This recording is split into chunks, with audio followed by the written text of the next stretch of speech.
Hey, everybody, welcome to the Jim Masters Show, live entertainment lifestyle variety talk show series. How's everybody doing today? It's good to see you here. Thanks for joining us from all around the world.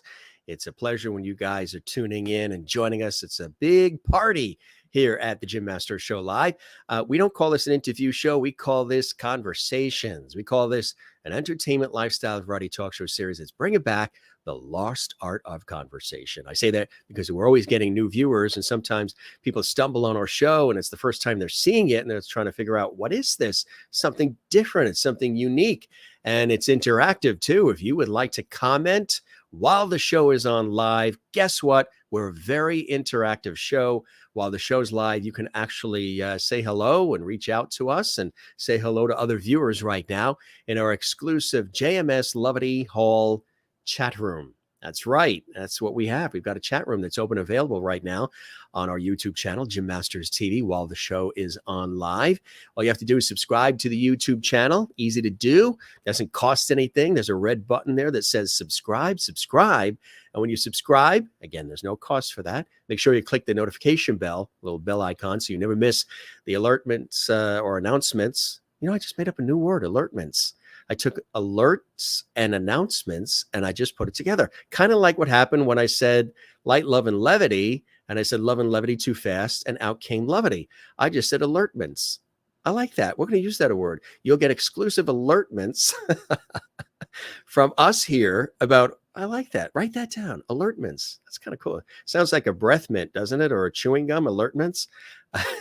Maybe we'll have to patent that too as part of the JMS Lovity Hall situation. Hey, gang, if you want to comment with each other, and maybe we'll sprinkle some of your comments in on the screen for us to see, feel free to comment away and say hello to us. Let us know, what town are you watching from? What city, what country are you watching from? Let us know some of the things you love about the Jim Masters Show. We're approaching some 800 episodes that we have done and counting. I can't believe I talk that much. 800 episodes of our series, doing it again, old school, kind of like Carson and Dick Cavett as a TV show, but right here online for all of you. Now we have an amazing guest. It's been a very busy day for me today. I did 4 radio shows and then did a television shoot earlier today. And then we were scheduling a lot of guests. We're booked with guests all the way into like November, which is fantastic. There's a waiting list of people that want to get on our show as guests. And I'm totally blown away by that. And I don't know what, I guess people just enjoy it or they get something from it. Whatever it is, it's a vibe that seems to be spreading. It's a lovely vibe that seems to be spreading. And you guys help spread it as viewers and lovely participants by telling everybody about our show. We have we're going to have live music coming up right now, yes. But we also have an extraordinary guest who's worked kind of in my industry too, a Hollywood sound designer and more, whose life changed on a dime when he was diagnosed with cancer. And we're going to talk about all that in just a second. His story is extraordinarily empowering. It is eye-opening. It is riveting. It's inspiring because he's doing really, really well. He's a phenomenal singer and songwriter, and he's joining us here live and direct from beautiful Denver, Colorado. And I was telling him just before the pandemic, I was on a TV shoot in Denver, and we went up to the Mother Cabrini Shrine, which is fantastic, over towards Golden, Colorado. We also filmed at Red Rocks too, which was absolutely beautiful. If you've never had a chance to go to Red Rocks in Colorado, it is stunning. And the acoustics for music and the such is fantastic. It's really amazing. Derek Vanderhorst is joining us here, singer-songwriter, Hollywood sound designer, cancer survivor. He's actually he's packing his bags, but he'll be back, of course. He's packing his bags because he's headed to Portugal this Saturday. This Saturday, September 24th, is my birthday. And he's going to be going to Portugal to tell everybody to tell me happy birthday from Europe. That's why he's going to Portugal. Actually, he's going to have a good time. And I tell you, Portugal really is a popular place right about now. This is a very moving and inspiring story. Again, a few years ago, Derek was diagnosed with stage 4 head and neck cancer. And along with the threat of dying, I mean, he had a fantastic career going, everything going his way. And then this diagnosis, along with the threat of dying, he was told he might lose his voice and his hearing due to the harsh treatments that you need to, undertake. Now, he knew that his lifelong dedication to music could no longer take a back seat. Here's the good part. Now, 5 years cancer-free, and after hundreds of hours of vocal training and rehab, he has reclaimed his voice as an Americana artist. That's right. And during recovery, Derek took stock of his life and relationships, and he wrote over 150 songs. 11 of those songs make up the recording Wildflower. It's an album of metaphorically and emotionally going home and becoming grounded type of songs. It's about, he says, finding song and nature and that balance in life mixed in the harmonious way. It's also a humorous look at his childhood to present day. Derek was introduced to music at the age of 5 with piano lessons, but he also embraced guitar, mandolin, and banjo in his teens, touring with the bands Leaf and the Rosemarys before being managed as a solo artist in the 1990s by Les Garland, co-founder of MTV and VH1. And these experiences led him to Los Angeles, where he found his way to the film world. And his success in that realm was fantastic. But it also led him to putting down his guitar after 20 years because he was so incredibly busy. Sound designer, re-recording mixer for film and TV. He was described as a workaholic, known for working on Academy Award nominating films from No Country for Old Men, Hidden Figures, as well as recently, which we saw in the movie theater, The Eyes of Tammy Faye, which you saw with Jessica Chastain, who won the Oscar, and Andrew Garfield, too, who played Jim Baker, and she played Tammy Faye. He has a knack for mixing dialogue and music and pulling out the emotion by balancing all the elements that make up a film soundtrack. And those skills translate on his album, Wildflower. We're going to talk about that and so much more. Here's an actual image of Wildflower. It's a fantastic album. And there is Derek. And Derek, again, is joining us. He's originally from the Boulder, Colorado area, did his time in Los Angeles, and he wanted to go home.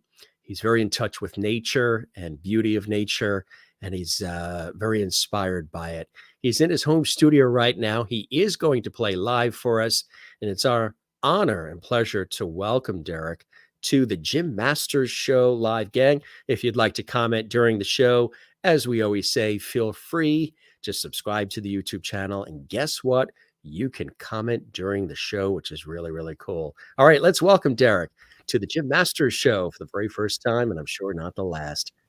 Derek, welcome to the show, my friend. Hey, Jim. Wow, what an intro. That was really sweet. Thank you. And mom, hey, everyone. Your mom faxed it to me in the morning and said, read every word. That's right. That's what it sounds like. I was like, man, you know a lot. Yeah, we do our research. We do our research for sure. So you're getting ready to head to Portugal, my friend. I am. Yeah. Wow. Congratulations. Yeah, a few weeks in Portugal.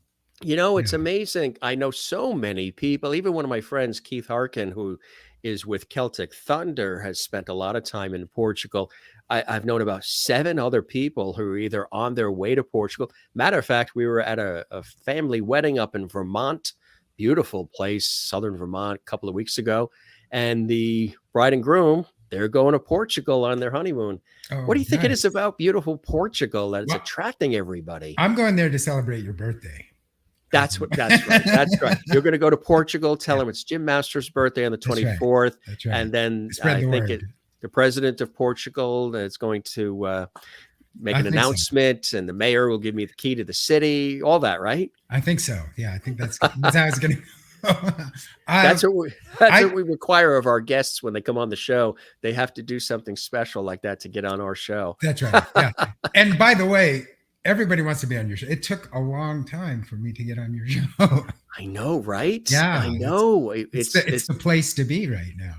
I Yeah. appreciate that. I Yeah. appreciate that. As my Yeah. dad I has always appreciate said, you having me on. Oh my gosh. It's so that's my amazing. pleasure. Yeah. As my dad has always said and told us when we were kids, and it still holds true, and this audience has heard it several times, but whenever anybody says something kind or nice to you, ask them to please put it in writing and address it management. I like that. Yeah, I'm he gonna told us that borrow as kids. I mean, that's my that. father Address always that said, management. yeah, put it in writing. When somebody says something nice to you, ask them, put it in writing and address that envelope management. So what did your dad do for a living?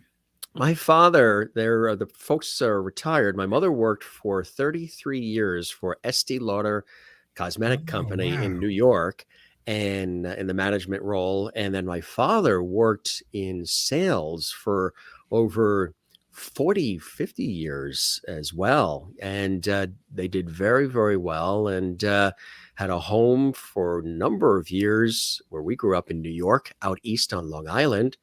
And then they sold the home and they had a house built in Florida just before, back in 2006, just before the market crash. And they weren't thinking about any of that. And then they had a home built in Florida. My mother doesn't want to give up her dining room. So they have a nice house that they built up in Florida. And you figure what they paid to have their house built out east on Long Island in New York many years ago and what they were able to get in 2006, they did quite well, which was Good. nice. We were where our family was happy for them.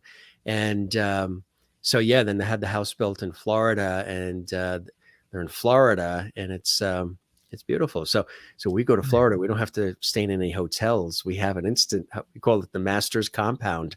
Excellent. Where in Florida is that? Well, we have family that's all around certain areas like Fort Lauderdale, where I'm heading to next week on a TV shoot. And then we have family that's in Tampa, Naples, Fort Myers, Boca Raton, over towards the New Smyrna, Daytona Beach area too, and Palm Coast. And then we have a lot of friends that are in Florida too, that are in Jacksonville, Miami, Orlando, Port St. Lucie with the New York Mets train, my team. So yeah, there's a lot of connection to, well, it's an East Coast thing. It is. Yeah. My folks, when they moved there and had the house built in Florida, they're in northeastern Florida. So they, like Palm Coast area, New Smyrna up and through there is beautiful. What's really great about it is, what's interesting about it is they moved to Florida and then they meet the neighbors, because the whole area was new, the whole development, everything was new when they moved there. And they figured everybody would be just Floridian that they'd be meeting. No, the neighbor across the street, she's from Massachusetts. The woman over here is from Connecticut. The couple over here, they're from New York. The guy next door over there, he's from New Jersey. This one's from Philadelphia. It's like, it's like Palm Springs. It empties out in the summer. In the winter months, it just fills up. Right. Yeah. It's amazing. My fiance's family is in Fort Myers. Fort Myers, yeah. That's a beautiful area too. Yeah, it is. Yeah. So fantastic that you're going to Portugal and exciting. How did you first get into film and get into sound design and remixing, and because that's a whole specialty unto itself. It's like musical engineering. I have a lot of friends that study, if not are working in engineering of music. How about you? How'd you first get into that world? Yeah, it's because it's really kind of related to music anyhow, right? It's like just layers of sounds that need to be mixed for a film. The dialogue, music, backgrounds, effects, ADR, which is the replace dialogue that we record after. So I think I got into it because of my musical career. And I was in a band in San Francisco, which you mentioned, the Rosemarys. And I left that band and moved to Los Angeles to start another band, and realized it's really difficult to make money at music. So I was asked to, hold a boom pole on a television show called Oh, did you Hard do that? Copy. Do you remember Hard Hard Copy? copy, It was yes. like the first rag television It show. was one of the very Yeah, first shows that yeah, was a tabloid sort of show, yeah, like and, Entertainment Tonight, kind of. I forgot who the Um, hosts were. I can see the blonde host and then the male host. I don't remember either. This was 30 years ago, and I was always on the field doing this with the boom pole. I've Uh, done that, and I had a friend do it for me when I was on a TV shoot, and God bless you, because when you're holding the boom mic, which for the folks that are listening, it's like a microphone that's on a very long, extended pole, and you hold it so it can pick up the sound away from you, but also above where the people are, so they can move around and they don't have to have mics wired or even wireless mics that can get funky and batteries can die out and signals can cross. So you have this long pole that's got this microphone at the end of it. If you ever watch some of the old talk shows, sometimes you'll even see, like, sometimes somebody is new at it and it comes down and bounces off somebody's head or something. that was me. you Yeah, bounce it off the head, or yeah. You get exhausted. I mean, the thing's are like your arms 12 or longer than 15 they feet used to long. be? Yeah, that's right. They're shorter because they've got squished in. I was gonna say, yeah. Yeah, Our so I folks don't started that know. way, and then I studied sound engineering at University of Colorado, and so I kind of got introduced to film, and I was really good with computers since a young age. Yeah. So when film started moving to computers, it was kind of my way in. I only had to do a couple on MAG, they called it, which is just a film, Yeah. before it moved to computers. And nobody really understood computers at that No, point, not at that point. No. especially digital audio. And I had Yeah. a kind of a knack for it. I had, done a lot of sampling and things like in the Devo kind of era. Yeah. And so I kind of snuck in that way and loved doing sound anyhow, no matter what it was, music or film. So I realized that paid a lot better than music at the time. Because when I was touring, you'd be sleeping on friends' couches or like in Yeah. a really terrible motel getting lice, all your equipment getting stolen. Like Yeah, it was just, lights. it's like, I mean, it was not a Lights, a bed bugs. romantic, it's not as romantic as it sounds being on the road. No. It could be lonely too, right? It could It be is, lonely. yeah, you yeah. know? Luckily, I was with some good guys from different bands and stuff, so I had fun. But it wasn't something that I wanted to continue doing at that time. So I found my way into film, and I just started working and started getting a lot of work, and kind of stuck with it. And it's one of those jobs that totally absorbs you. So it might be 12, 15-hour days, 7 days a week for months in a row. And you're always moving on to new projects. So you kind of lose sight of, your life a little bit and stop playing guitar, stop playing music, and just kind of my whole focus was work for many years. It's very demanding, right? It's constant and everything. Yeah. You gotta be very exacting, and Yeah. it can take a lot out of you. So how were you able to do that? How were you able to cope with all that stress? And do you think any of that stress and the workaholic and any of the worry contributed to the diagnosis of cancer? Because I always hear there's a stress connection, because inflammation, cortisol is raised in the body, and that sets things up for a lot of different illnesses that can occur.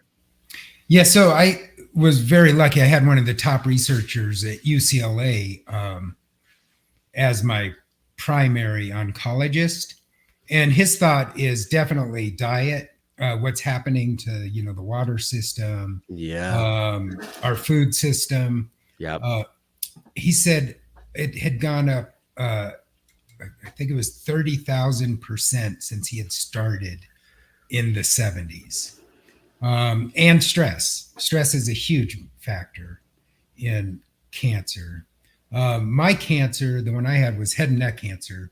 So if the first thing I noticed was like a big bulge And how long ago was this where you noticed things were you not feeling well? Were you not, I mean, you were on the top of your game. No, Everything was I felt going. great. I had Yeah. just done a big race in Alaska in February, which was a snow bike race, Wow. Yeah. So an you were endurance race. Yeah, I physically was doing your physically thing, in and yeah. great shape. Came back. I was going to mix a film or work on a film, Hidden Figures. Yeah. And Big one. Yeah. my buddy Wayne, I had a beard that was a lot bigger than this. And through the beard, he goes, "Man, what's that bump on your neck?" And that's when I was like, "All right, I got to stop ignoring this and go to the doctor." Because I'm a dude. So I don't go to the, You know, you so know, were you feeling anything? Did you feel, was there I, swallowing issues, no, pain? not at that Nothing. point. Not Nothing. at that Yeah. point. Yeah. But it was growing pretty rapidly. So Yeah. I went to the doctors and it was a whirlwind of events from that moment on. Luckily, I had a great doctor, and he got me into a surgeon that evening to get He said, scoped. this is Yeah. serious. We got He to didn't act even on it. he didn't even take me into the room to check me out. He saw No. me and like felt it and like brought me into his office with the big desk, And like said, Doctor House, if you've seen that. yes. And he was like, "This is very serious. We can't call it cancer yet, but next week we will be calling it cancer." Like he was that sure. He was that sure that Yeah. this was something big And I'm time. lucky because a lot of people get misdiagnosed with this cancer for a long, long time.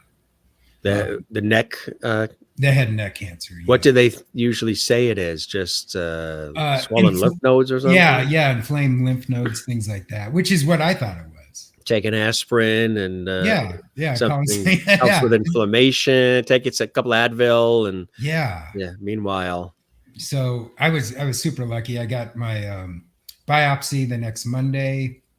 Oh yeah, you can see the that this is 4 months after treatment, probably, that picture. So that lump is still there. And you can see it, you can see my my beard line, because what they do is they give you 3rd-degree burns across your head and neck with we see that. radiation. There it is. There. The And that's burn. what the inside of your mouth looks like, and throat as well when they Really? do this. Yeah, The so it's inside. so it's swallowing is one of the hardest things you can do.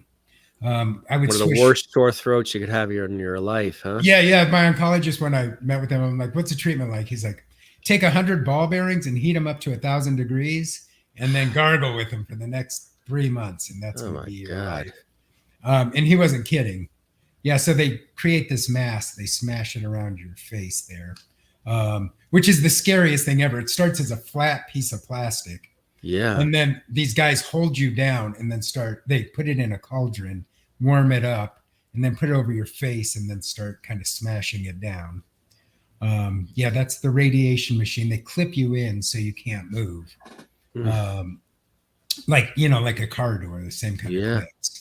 And then just radiate you, burn you, and radiate you for. Well, I can't believe you have all these pictures. Yeah, this is bringing me back. Yeah, it's some digging, right? Yeah, give people a perspective of what you and what people who deal with this go through. And it's an epidemic now. Like it's the head same and neck. Yeah.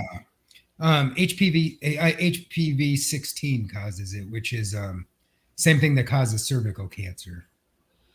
And explain what that is to the audience. It's a virus. So it's I think it's in 95% of people, at least in the US. Can you be tested for that in advance? You can, yeah. But most people have it. Most people won't get cancer, right? But the percentage is increasing rapidly. And they started giving, and I know this is a touchy subject now, but they started giving women or girls the vaccine for it. Yeah. And now they're starting to give boys the vaccine for it as well, which is very effective. Now, COVID is a virus. Is that come into play with any of this at all? No, it's a different virus, but they're not sure. Like, I mean, we all have friends that have long COVID or know people who died or things like that. It's I've been lucky so far. I haven't got COVID. Yeah. So I think I'm one of the few. Are you now in a high risk category, having had the cancer? They consider you high risk? I don't think so, but I don't have saliva and my throat is compromised anyhow, so I'm trying to avoid it for sure. Yeah. So Um, how long, with this whole process, with the treatment, from when that doctor said, I'm getting you in there, here you are, you're a Hollywood sound designer, you're doing all this great work, working on films and music and everything else, and the world comes to a stop with this diagnosis. Um, how were you able to handle that? And was this an ongoing thing with these treatments weekly, monthly? How was the process of trying to really aggressively tackle the cancer? Because it's already at stage 4. yeah. So the way they do it, and I think they have to do it, is they put you into radiation treatment every day. So you're getting a 3rd-degree sunburn every day. And it's like being in the sun where it builds over time. So it gets worse with each passing day.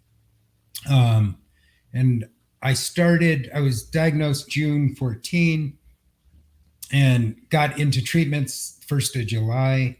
And my last treatment was September 14. So I would go every day for And what year radiation. was that? 2016.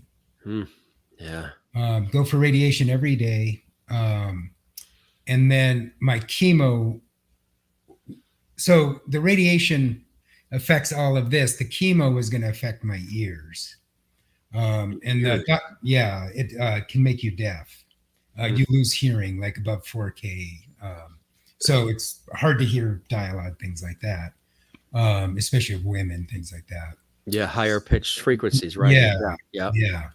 So the oncologist, who's one of the leading researchers in the world, Dr. Glaspie, came up with a protocol so I wouldn't lose my hearing.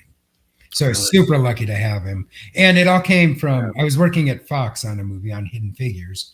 The head of Fox at the time, of my department in production, the film department,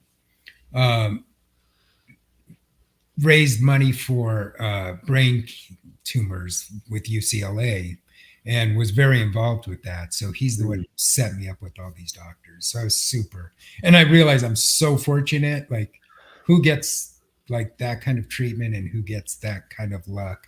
What is the prognosis usually with stage 4 head and neck cancer generally? What do they say? Is it something where there is a chance when tackled? Because, whenever you hear, first when you hear cancer, but then when you hear stage 4, you figure, okay, it's time to start picking out tuxedos.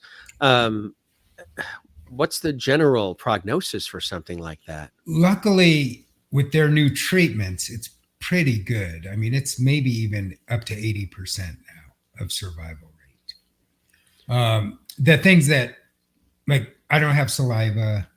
I grew an extra tooth in my gum. Like, weird stuff happens with radiation that you don't want to know about. Right. But also, since it gives you the 3rd-degree burns in your throat, I would have to take morphine and swish it in my mouth before I would drink an Ensure, and I'd have to water down the Ensure because it was too thick to swallow with how tight my throat was.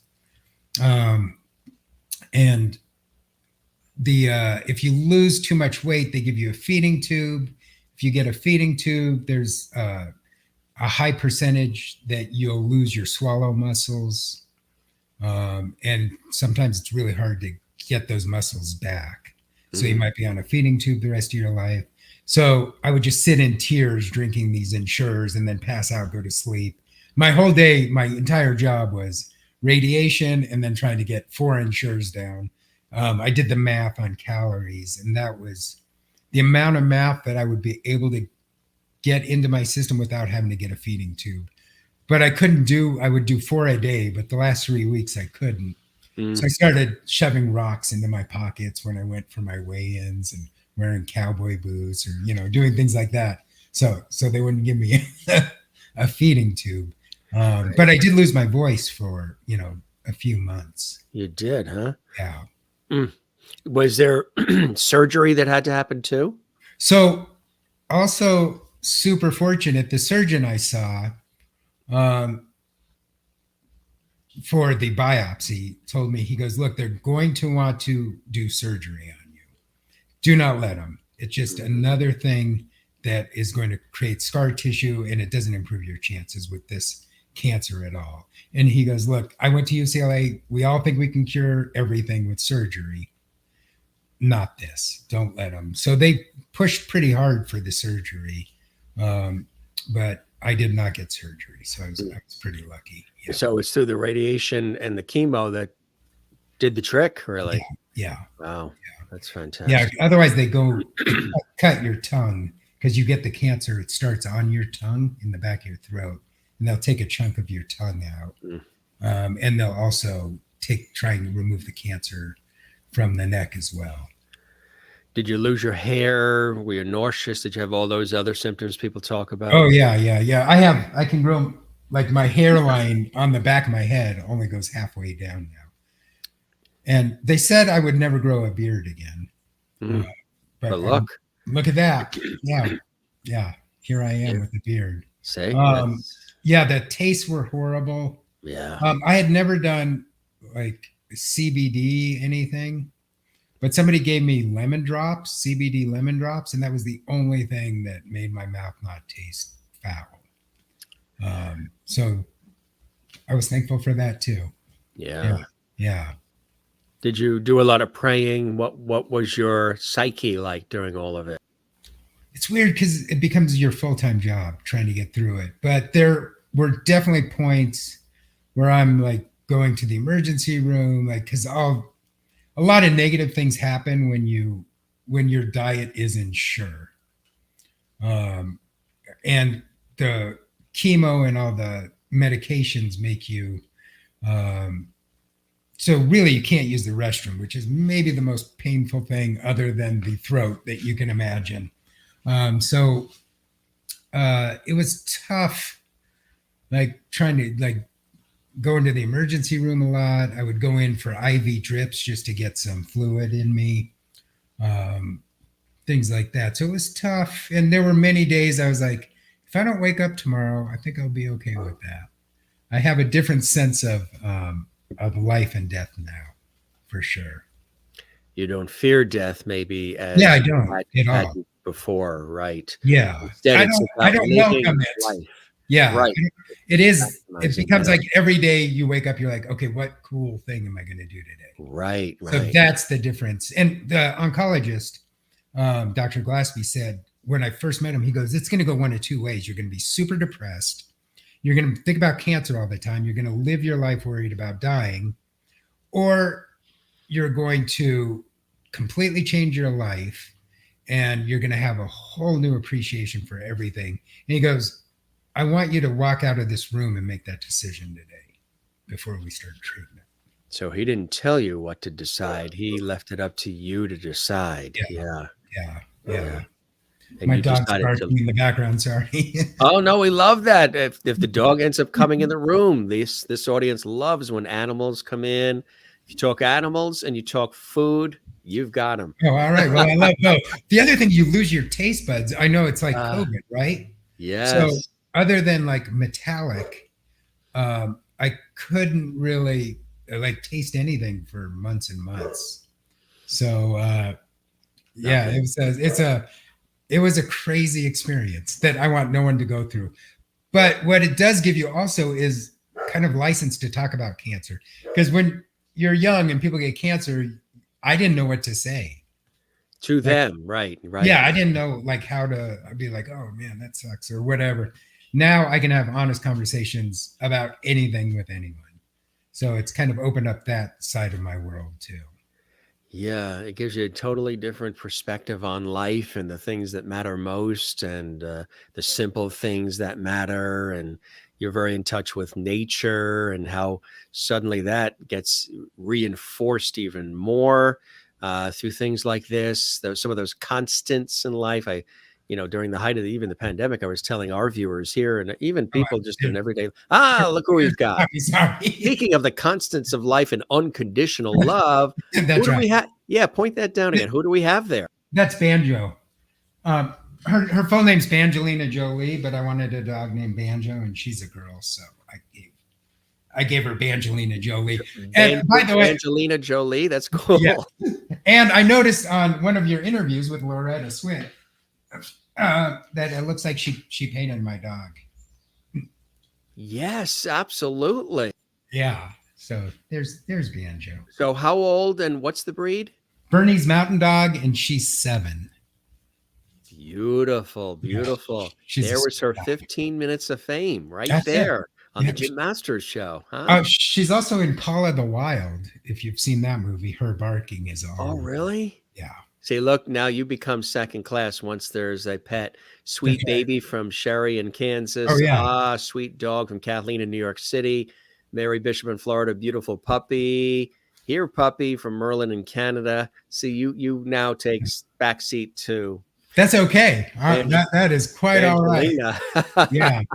Angelina Jolie. What a great name. As somebody said, let's see, Marilyn. About your voice changing? Yeah, and it definitely did. Like, did it lower? Did it? No, I just lost my falsetto. So you have 3 muscles kind of, right, that work together to give you your like low voice, your mid voice, and your high voice. Right.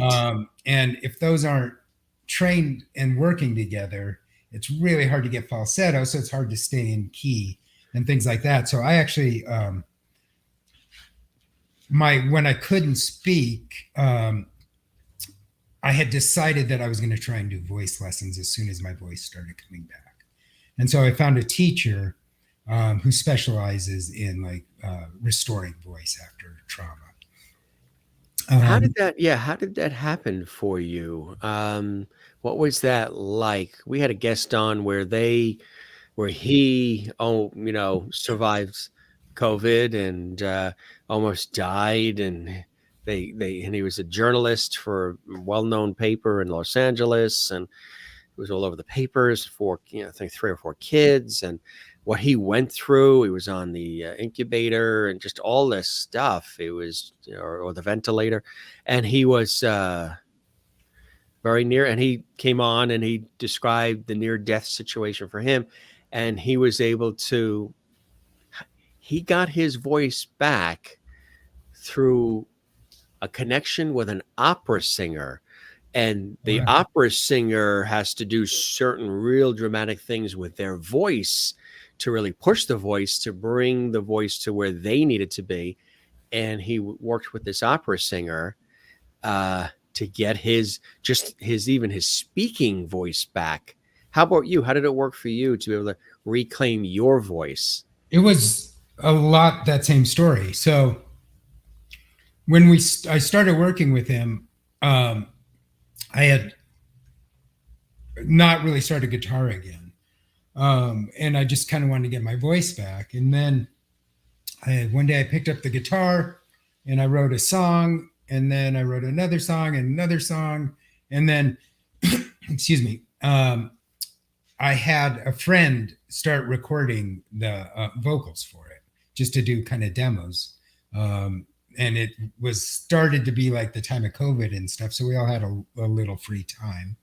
And I told my teacher, I sent him a few of the songs, and he goes, yeah, this is good, but you're going to sing on it. And at that point, I couldn't even get through one line without choking. So I was like, well, we'll see about that, but I'm going to do an album with him and then see how it goes. But we went for another year, and studios weren't open, so we couldn't really record an album at the time.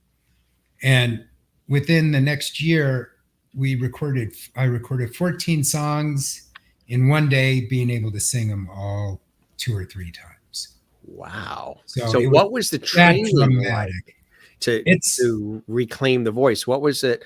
What are some of the things he had you do to really bring the voice back, find the voice again? It's a slow process, but he would I had no falsetto, like that muscle wasn't working at all. So you couldn't do any Bee Gees songs? No, I still can't. I wish. So we just started doing like simple exercises like goo, ga, gay, like just to get the G's because they start building the lower muscles. And it was just, All the sounds and things you made when you were an infant. it is, right? It really is. And that's how your vocal cords develop. Yeah, that's a really good observation. I'm going to tell him that. So we would just start real slow. We had half-hour lessons. We'd kind of sing or do exercises about 10 minutes of that half hour and just chat the rest because I would lose my voice. And it was just a slow process of building, just going through these like exercises, tying those muscles together, right? It's like the bicep and the tricep. Like you got to get everything kind of working together. Like that muscle memory thing. Yeah. Yeah. Yeah. So it was a slow process. Were you patient? Yeah. I super patient. Like I still do lessons almost every day. And I never thought I would sing again. So I was just trying to get my voice back. So I was super patient with that. Yeah. That's great. Which I'm not a very patient person, but with that, I was like, give it to me now. I want success now. Yeah. I want it now. Yeah. Yeah. Yeah. But so how far from diagnosis to then being able to reclaim your voice, how much time span was there in between those two monumental moments in your life? So I finished my treatments in September, and then December I had my final PET scan where I was kind of cleared, and then by I would say February I could start speaking a little bit again, but it was it was kind of a whisper, and then so I went a few months just kind of talking like that where my voice would get exhausted very quickly, and short then of breath too, winded. No, luckily I was okay. I mean, from the treatments, yes. I remember the first time I could walk from my house to the end of the block, which was 2 houses. And I was like, oh, I made it to the end of the block. So yeah, it was the radiation just is devastating to knocks you out. And not having nutrition, right? Because even after my treatments, I couldn't eat or drink anything. So it was super painful. So I couldn't really get nutrition for a long time. But the back to the voice, it probably took a year before I was like speaking normally without exhaustion and without pain. And I don't know, I know everybody's different. Like I know, because I talk to and help a lot of people going through head and neck cancer. So some people don't really experience that at all. And some people, you look at Val Kilmer, which is the other side of it where he won't get his voice back. And that was the same head and neck cancer. So there's, the whole spectrum. Mine was like pretty far up the spectrum, but not so far that I couldn't. Did you notice anything that you look back at now? I had heard that sometimes when there are cancers or even cholesterol buildup in arteries in the neck, that it can create sounds in your ears, like ringing, like sort of like the tinnitus sound, little ringings in your ear, which are a precursor, a little bit of an indication that something unnatural is going on in that area. When you reflect back, do you remember any? I mean, it's hard to tell because you have headphones on, and in any of these industries, a lot of people have all kinds of ringing in their ears just from listening to loud sounds and everything. But do you remember anything happening with your ears or anything prior? And I don't think I put it together, but I had 2 years of tinnitus with that ringing. That was pretty bad. Like it was really annoying. Right. And then when I was mixing Hidden Figures, I had trouble hearing certain frequencies. So I would look at my graph to see if I was missing anything that I wasn't hearing. So I can notch it out visually, which you don't want to admit while you're working. Right. So, I would kind of like just keep the graph up on one of the screens and just glance over at it. And then I had a buddy who would be like, "Hey, there's a little ring in there. You want to pull that out?" So he would kind of like sit next to me and kind of guide me a little bit. But you had some of that ringing in the ears Yeah, before. yeah. Yeah. Now it's gone. Yeah, Now it's gone, yeah. right? And we've Yeah. tested my ears. My ears, I can hear like higher than I should for my Right. age, because the older you get, the lower it It goes. goes lower, right? Yeah. So I had no long-term damage from the chemo. Isn't that something? Yeah. Yeah. So maybe the ringing in the ears was a little bit of a indication or slight precursor, but you don't think about it because it's just maybe it's coming from sound you heard that day, maybe a car backfired, or maybe there was a loud song playing or something, and it's just And it after. was, I had so much going on that it Yeah. was probably the It was least like on my white mind. noise. It was Yeah. kind of like white noise in your ears. Yeah. Yeah. Yeah. That's But I amazing. did. Yeah. So the status now, completely cancer-free, remission. How do they? Great. Yeah. So at 2 years with this cancer, you're 95% uh, cured, is what they say. So you have 95% chance of never getting cancer again, this cancer. And then at 5 years, you're 100%. So I passed the 5-year mark. That's amazing. I don't think they've, there's very rare cancers that it's come back after 5 years. And you could probably count them on one hand. That's right. Yeah, Yeah. exactly. That's right. Yeah. So do you have you changed your diet? Do you manage stress? Are there lifestyle changes that have happened for you as a result? Yeah, it's I've changed my life completely. I was super healthy eating before, so Yeah. now I'm less healthy. I'm like, that didn't work. Yeah, right. Almost too healthy, I was right? like, well, that was, I may as well enjoy my food. I have a friend whose dad, a New York City police officer, fit as a fiddle. I mean, had all the gym equipment in his garage, all of those things, and very, very healthy. And took all the different supplements, the fish oil, the this, all of had everything lined up. He would be the one when they would, after their shift at 3 o'clock in the morning, the other guys would be ordering cheeseburgers and everything. He'd be getting the salad and all of that. So he was the picture of health, and then some by doing supplements and all this other stuff. He passed of colon cancer. And Go figure. You know what I mean? With all of the things he did, and we think maybe too many supplements, or overdoing that, or you just don't know. But isn't that amazing, huh? Yeah. There's a couple questions. So I'm gonna have a slice of birthday cake on Saturday. Yes, you should. I mean, I Have still it. eat healthy, but I'm not as, like, I was vegan for a long time, and did all this stuff. Did you like that? Yeah, I did actually. And Yeah. after the cancer, like, meat tasted rotten to me. A lot of things did. Yes. So Yes. yeah. So my diet still is pretty good, but I'll have some nachos.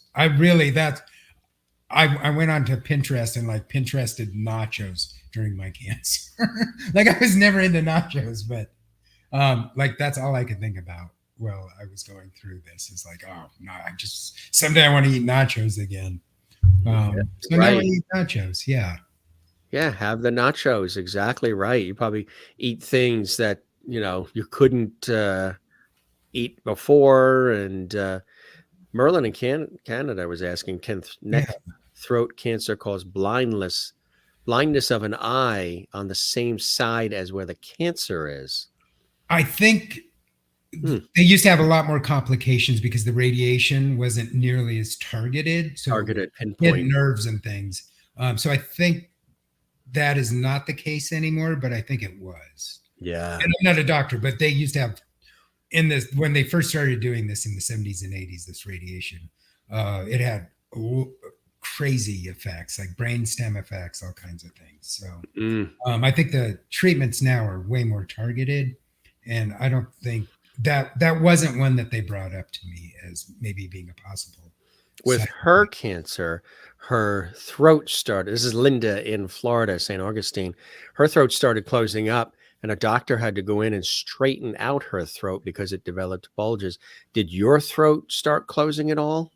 Yeah, so That's it was scary. close. It was close so much that I couldn't get a drop of water down.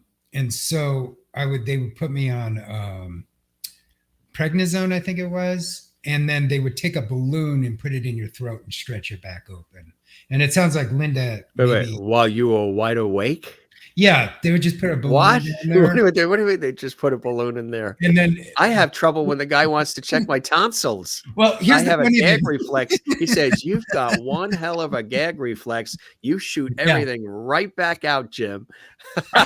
When I started, when he comes with that wood and he goes,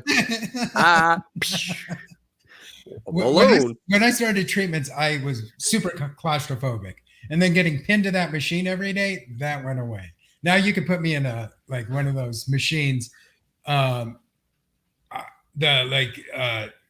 MRI machine or whatever, and I can be in there for hours and not care. But the other thing is they put a camera up your nose and down your throat every day. That I've had done. Yes, that I've had done. And I can do that all day long. Throat guy does that. Yeah. So he's looking. Yeah, that's a good doctor. He does that to look, because I use my voice for my career, in television, radio. My voice is like an instrument. So every once in a while I have him go in and he'll just check for anything to see how the vocal cords are and everything's okay. And if there's any like acid reflux or any of those things that can, damage your vocal cords. So acid reflux definitely will damage you. He'll numb the nostrils first, then goes in. And then sometimes if he goes a little too down, I start to have the gag reflex. Yes, that gag reflex comes in, and he start like coughing, and he's like, "I can have almost done. We're almost done now with that camera in my throat." I'm so used to it, and my family was like freaked out about the COVID tests up the nose, and I'm like, "You guys have no idea." Right, exactly. That is nothing. That's nothing compared. Merlin in Ontario, Canada, said her nephew had neck cancer surgery. Now he's going blind on the same side. That's why she was asking. Yeah. Oh, wow. Yeah. And Linda had the balloon thing done in her throat too. Never want to do that again. No. She said, well, if you think of the people that are in the hospitals with the tubes down the throat, the ventilators, that whole, I saw a relative on a ventilator once, and the look of panic they had on their eyes and how they were begging us to take it out of their throat. We couldn't. They needed that at that point to live, because they went in for surgery. There was an allergic reaction to something they gave them, and it was a code blue, and then ended up on a ventilator, which ended up, recovering from. So was good. Didn't pass or anything. But just seeing a family member, a relative on a ventilator is a very tough thing to see. And the look of the panic. And when they intubate. And then suddenly I felt like I had one in me, even though I'm looking at them. Yeah. It could be, that's kind of a last resort, the intubation, right? So you don't know if you're going to die at that point. Yeah. With the COVID. Yeah. Yeah. With a lot of things. Yeah. But your family member is okay. The family member is okay. The relative, it was an uncle. Yeah.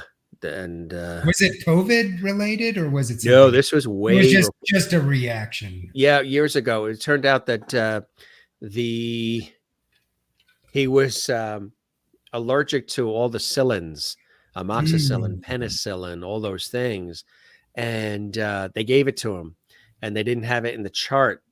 Somebody didn't look in the chart that he was allergic to Cillins, and they gave a Cillin after the surgery, and it was a code blue situation and stopped the breathing, all those things. And then they had to do that down the throat thing and all that other. Yeah. Sometimes that happens too, not everybody looks at the charts. Look at those charts. That's pretty important right there. Look at the charts. Yeah. Especially if there's an allergy to something. Yeah. Yeah. He and his sister had all the Cillin allergies. Yeah. So you reclaim your voice. and singing and songwriting. And Yeah. that is really cool. I mean, it's like a miracle on 34th Street here. It feels like it every day for me. It's a blessing every day. Yeah. Absolutely. So then when did you decide, I want to get going here and I want to create music and I want to, and Derek is going to perform for us folks. So those just tuning in late, he's going to perform. So you'll hear his incredible voice. When did you decide I've got something to say? I want to sing. I want to connect. I want to entertain. Well, so I had never sang before in bands. I just played guitar. You were the guitarist. Yeah. Yeah. And so it was supernatural, not supernatural, but super common natural for me to Anita Anderson says, hi, Derek. oh, hi, Anita. Yeah. And Sherry Ray Speck, who's a fabulous singer-songwriter herself, really enjoying the conversation. She's here. She was a guest on our show too recently too. You may have seen that episode. If not, you can scroll back. I'm going to highlight her name right now and email myself so I don't lose it, because I love hearing singer-songwriters. Very inspiring conversation with her too. Yeah. Oh, great. I can't Very wait. much so. Yeah. Deep one.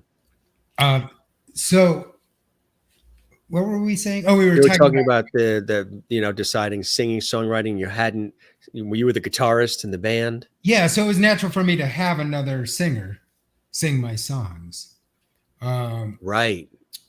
So it didn't even seem natural for me at the time to even want to sing, because my voice, it's a little Bob Dylan, like Tom Waitsy, like who wants to hear that? But that was a different kind of music back then too. And now I've turned to more like folk music, those kinds of things. So what kind of music did you always enjoy? I mean, growing up, or what was the music of choice for you? I think like growing up, I was very into like The Cure and REM and like the whole British movement as well. Like Morrissey, the Smiths, and then kind of got into goth music and then punk rock music. My first band was punk rock, like the Ramones kind of punk rock, like the melodic punk rock. Did you like country or jazz or any of those too? Never listened to it. Yeah, and didn't have it. And then people are starting to say, oh yeah, you have a country vibe. And I'm like, country vibe, right. And so I was like, oh, I better start listening to country music. Right. And then I discovered, because I really, you kind of get stuck in your niche or whatever. I started listening to like Chris Stapleton's and like all these people. And I'm like, oh my God, this is amazing. And then I started watching The Voice, and, you see the country singers on there and like all the talent, and Miley Cyrus. And, like I kind of wrote her off because, that's young girl pop music. And then like a year ago, I heard one of her tunes. I was like, oh my God, she's amazing. Yeah. Huh? So, and then she did a country thing, her dad's very country, obviously. So I've started listening to more country music, but like I like, Gregory Alan Isaacoff, that kind of Americana singer-songwriter is kind of my favorite. Like the James Taylor type. Yeah, James Taylor. Yeah. If I could play like that. Carole but King. I used to go to the Red Rocks before cancer and everything to see the Avett Brothers. Do you know them? Oh, sure. Yeah. They do a 4th of July show 3 nights in a row, and I'd fly in from LA and go see them with some friends every year. So that's kind of what got me into the Americana scene was the Avett Brothers. Wow. When did you start going into the studio again? And when did you start, getting out there and doing live performances, which I know you've certainly been doing? Yeah. So I did the studio album first because COVID was still kind of going on. Yeah. So I'm opening for Billy Bob Thornton at that show. In this show, huh? Wow. Yeah. Which was amazing. Where was this? Antone's in Austin. In Austin, Texas. Yeah. Isn't Austin amazing? It's amazing. Yeah. So cool. It's have you done Nashville too? Have you gone? Yeah, I was just in Nashville. Nashville, last month. Yeah. Or 2 months ago. Mm. Yeah, Nashville's awesome. Colorado's amazing for singer-songwriter and like music festivals. Have And you been to when I was on the TV shoot and we filmed in Denver and then at Red Rocks, right next door to Red Rocks, there is that fantastic Colorado Music Hall of Fame right by Red Rocks. Have you been to that? I have not. That It celebrates everybody who's from Colorado. Even John Denver's in there because Rocky Mountain High, and yeah, he that lived wasn't up his near Aspen. and that Yeah, wasn't his real name either. He picked Denver as his last name because he loved Denver and he loved that whole Rocky Mountain vibe. So he picked John Denver, which not I don't think everybody really knows that. But there's a whole museum, Colorado Museum, the Hall of Fame, right next to Red Rocks. But it's really interesting. that that's gonna be high on my list. And it's funny that you said that high on the list because of the altitude in Denver. One of the first things they told everybody when we landed, do not drink too much because if you do and you get a hangover, it's 4 times worse in Denver than it would be on the coasts or elsewhere because of the elevation. You're so, mile high city, you're so high up. And then we saw people, we saw like fitness buffs, Yeah. real people who constantly working out, huffing and puffing, going up and down the stairs at Red Rocks and walking around just because of the elevation, can sort of, if you're not used to it, it can take your breath away. You're Altitude used to it, is huh? real. Yeah. I'm too out of shape to be used to it. I still mountain bike and stuff a lot, but Yeah. I tried going for a jog last night, and I made it like 2 blocks, and I was like, I did the lean over and try and catch my breath and cramp in my side after like 2 blocks. I was like, oh man. So you went home and just a played ways to guitar go. instead. I got a ways to go. I got a ways to go. That's it.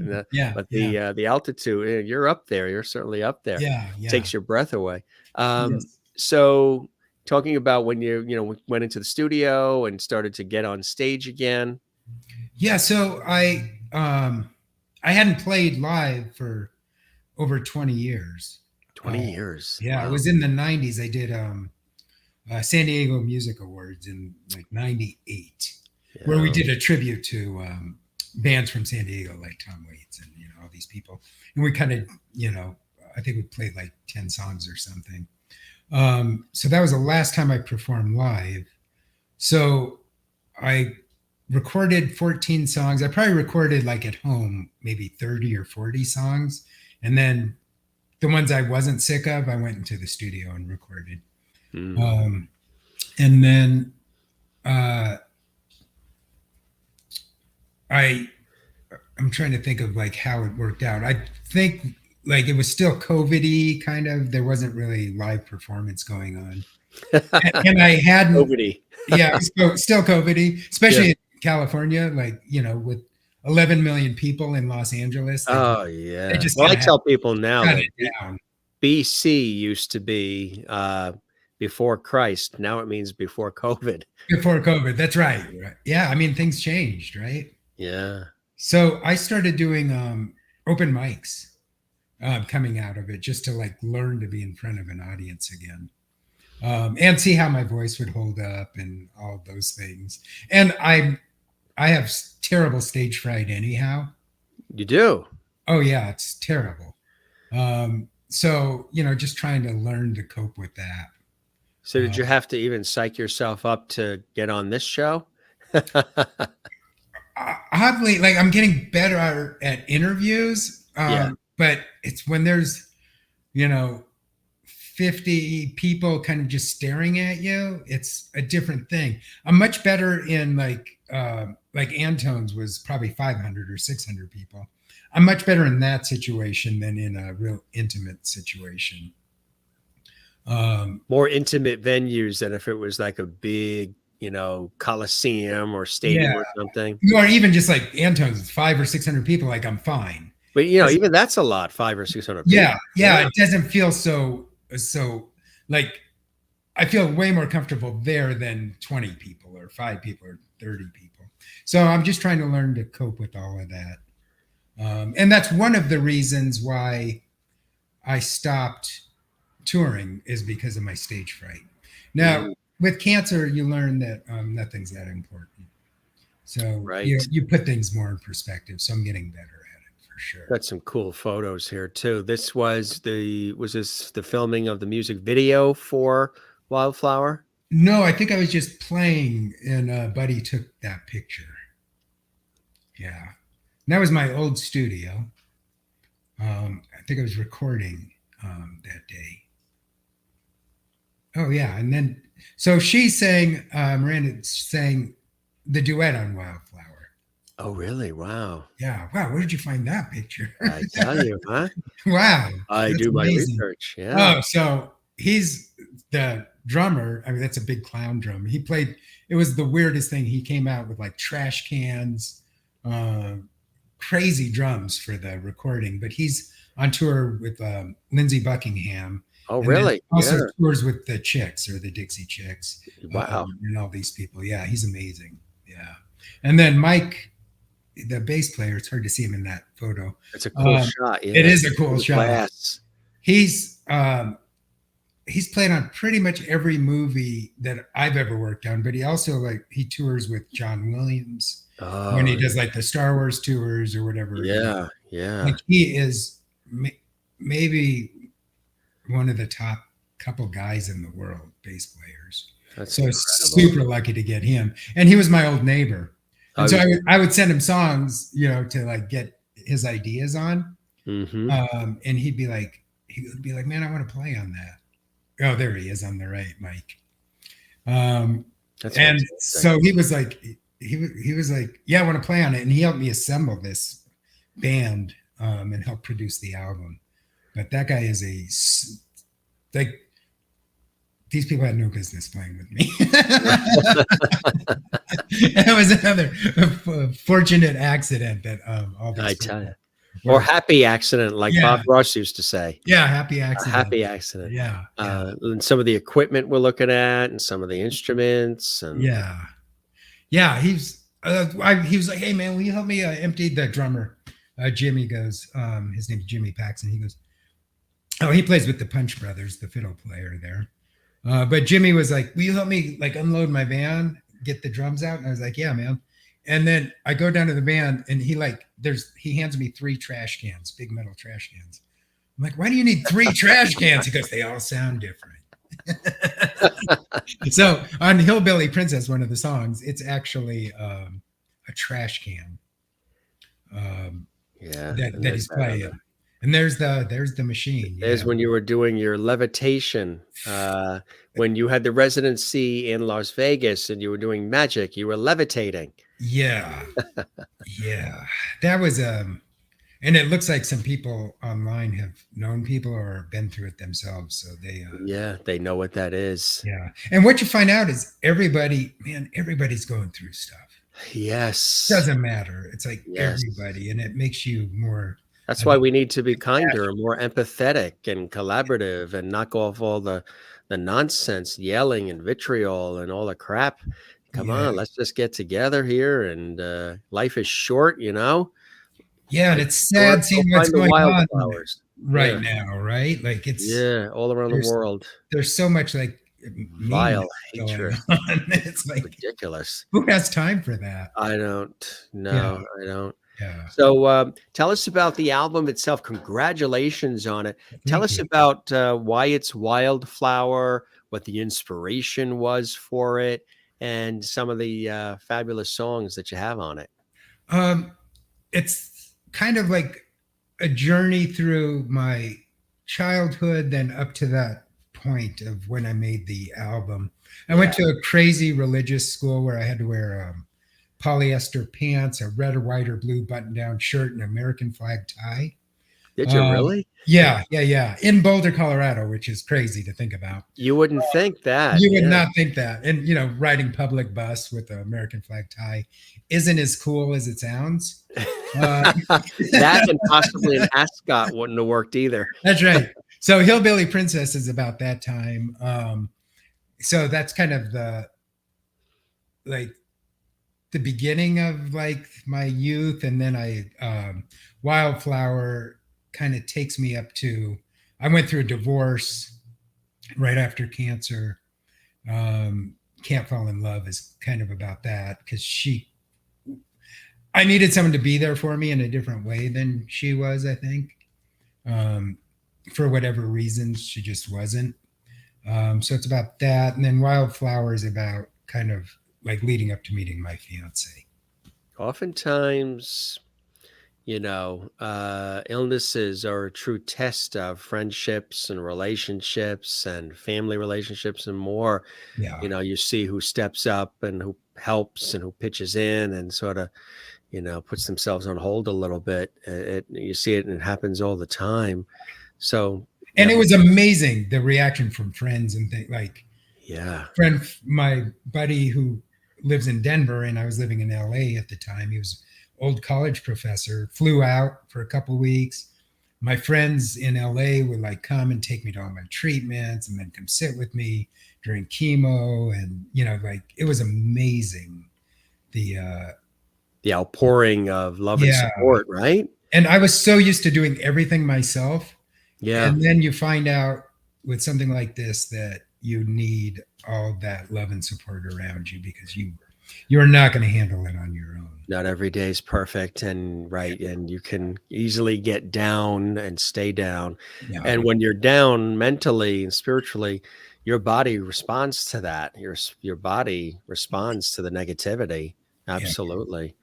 Yeah. And it was hard for me to let go control, but there was a point where I was like, I can't even drive myself, let alone walk up the stairs. So here we go. So yeah. Let others come in and help out and celebrate your living and life. And did you want to share some music with us? What would you like to play, Derek? Sure. We do Can't Fall in Love, since I was just talking about that. Yeah. Let's do that. That sounds terrific. Let me put a capo on that. Tell us about the guitar. Can you show us the guitar on camera a little bit? No, that's a beauty. This is a Martin 1933 reissue that I got off Facebook Marketplace. I had a guitar from when I was a kid, and that was my only guitar. And it was so hard to play, and my fingers hurt so bad that I started looking for an easy guitar to play. And this one came along, and that's a beautiful. Yeah, I did the album on this too. Can you do that all right? Yeah, sounds great. Yeah, so this is it's a short little song. Very nice. Derek Vanderhorst on the Jim Master Show.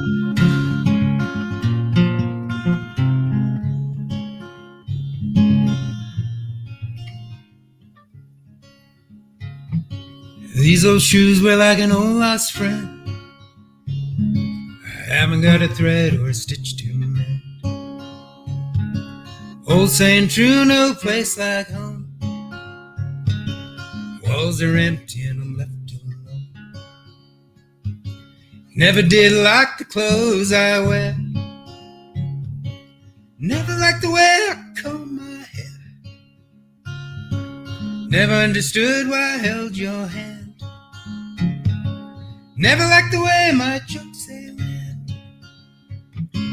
Never really thought that we grow old. Closed the door, left me in the cold. Never understood the words I sang. Never really listened anyway. You never really listened anyway. There's one thing that I can't do. Fall in love again with you. Only thing that I can't do is fall in love again with you. Fall in love again with you.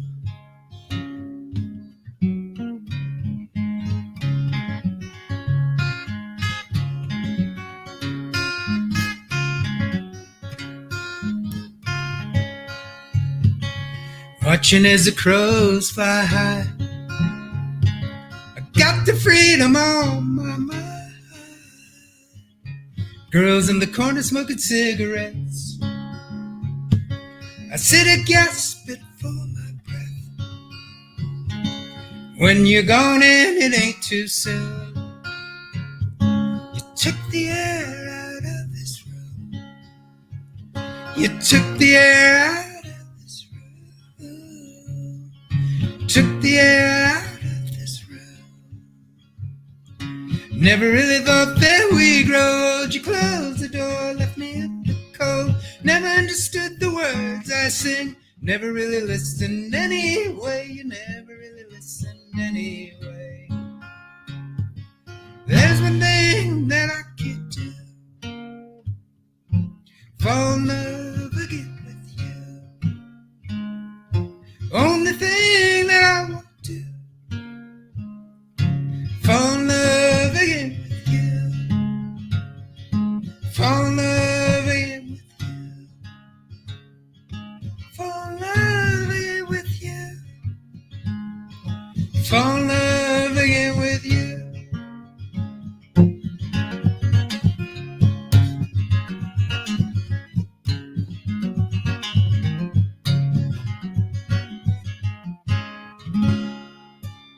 Whoop, missed the last note. There you go. Actually, I like that little extra. It's kind of like a pianist does that a little bit, and then that was intentional. A little pinky action. That is fantastic. That is a beautiful, beautiful song, and you really, you get swept away in it, huh? It's something where you can really feel it. You sing it with such great heart and soul. You're not just singing it. You're feeling it and experiencing. Do you have another one for us while you got the guitar all tuned up, ready to go? Sure. They're loving it. Can I play a new one here? Sure. I want to show you some of the feedback from our lovelies around the world. Crystal's watching in Connecticut, USA. She says, amazing song. Kathleen in New York City, wonderful. Shelly Ray Speck, singer-songwriter. Really nice song, Derek. Brings Elliott Smith to mind. Wow. That's a nice compliment, huh? I do love Elliott Smith. Thank you, Shelly. Sherry is watching in Kansas, USA. Love the song. Sounds fantastic. Merlin in Toronto says, love the words. Mary in Florida. Cool song. Sounds great. Anita Anderson. Sounds good, Derek. Thanks for sharing. Just some of the levity coming in from our viewers. Wow. Thanks, everyone. Yeah. That's really sweet. Yeah. Good stuff. I'm going to do a happier song. So during let's get happy. During the lockdowns, I couldn't see my nieces who live here in Denver, and part of the reason I'm back here because I was in Los Angeles at the time, and they were growing up and starting school, about to start school. So I wrote them an ABC song. So this is the ABCs. The ABC song.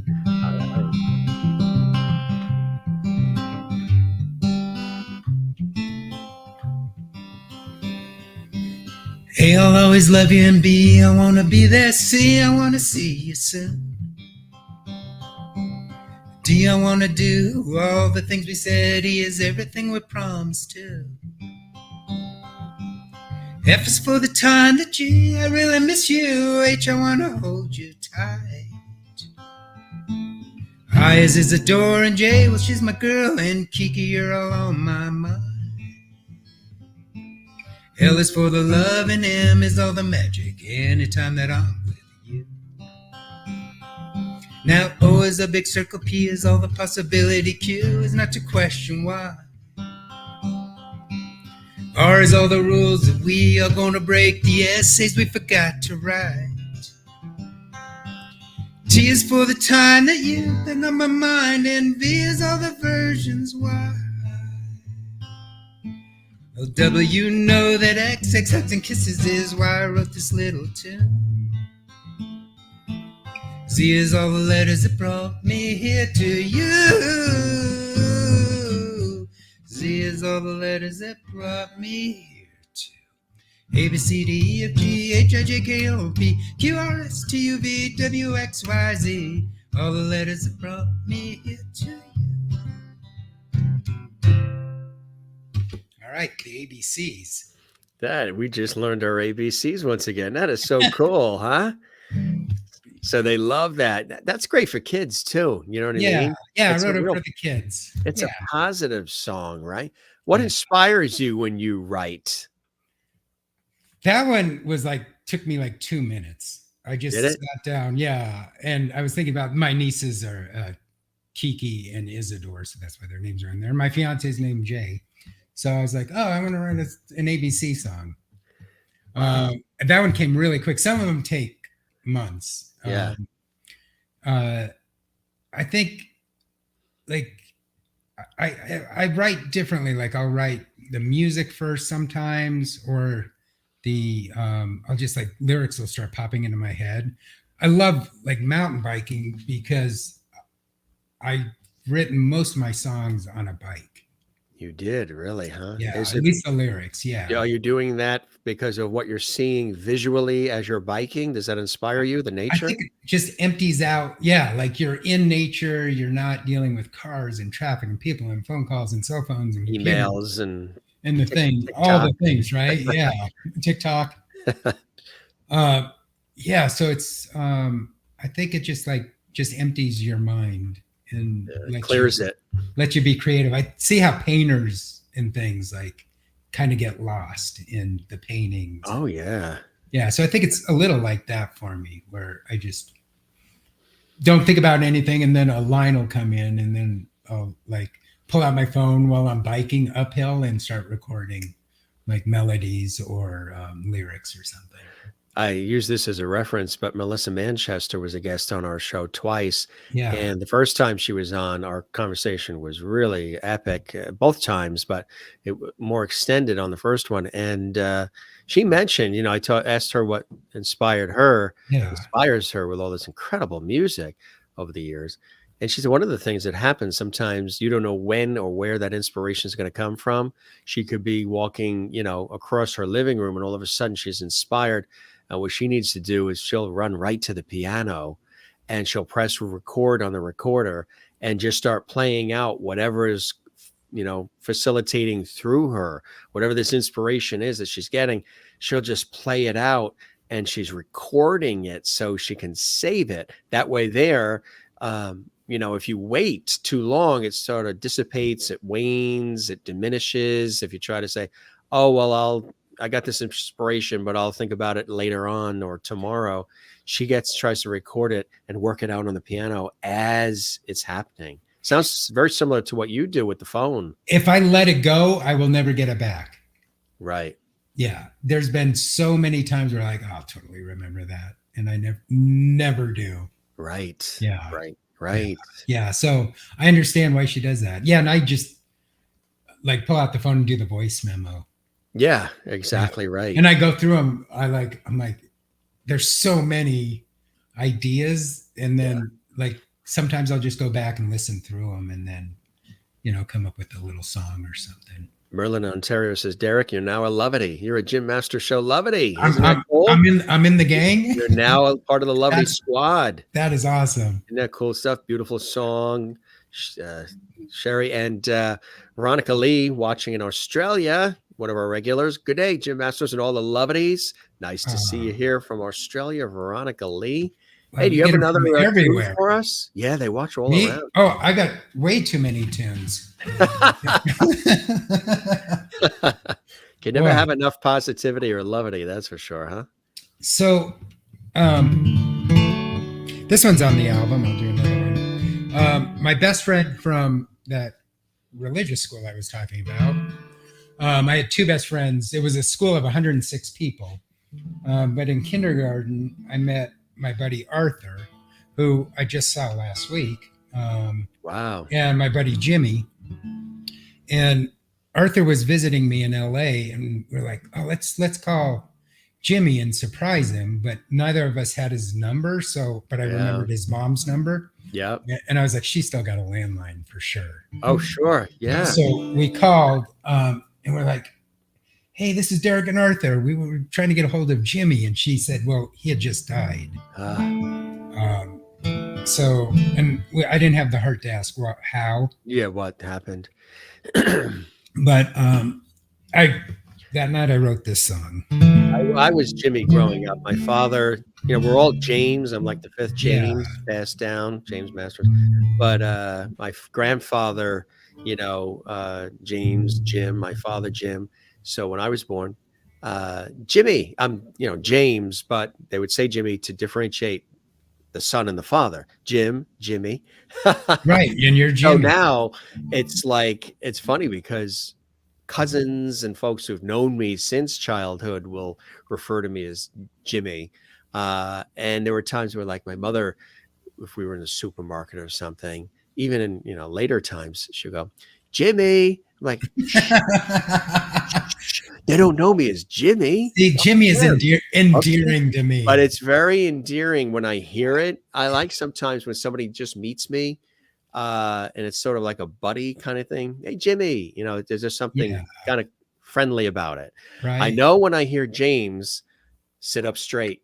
Trouble. You're in trouble. James? You're getting a talking to. James. Yes, exactly. Yeah. That's it. All right. So I'll do, it's called It's All Right. And it's a tribute to Jimmy and I guess friendship. It's all right, if you're leaving here tonight. It's okay if you haven't got the words to say. It's a long way to go where I don't know, no, I don't know. It's a dark and lonely road. It leads you home. And I wonder where you are tonight. I wonder if we'll be alright. Tell me, do the stars shine bright and light your way?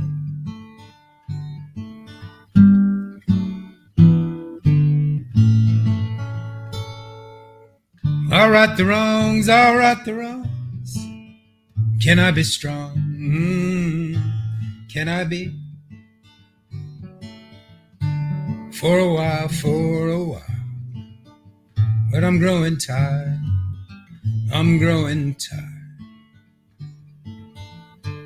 Are you happy? Are you sad? Or do you love the friends you have? Come along. You're here with me. You're in my song. And I wonder where you are tonight. Oh, I wonder if we'll be alright. Tell me, do the stars shine bright and light your way?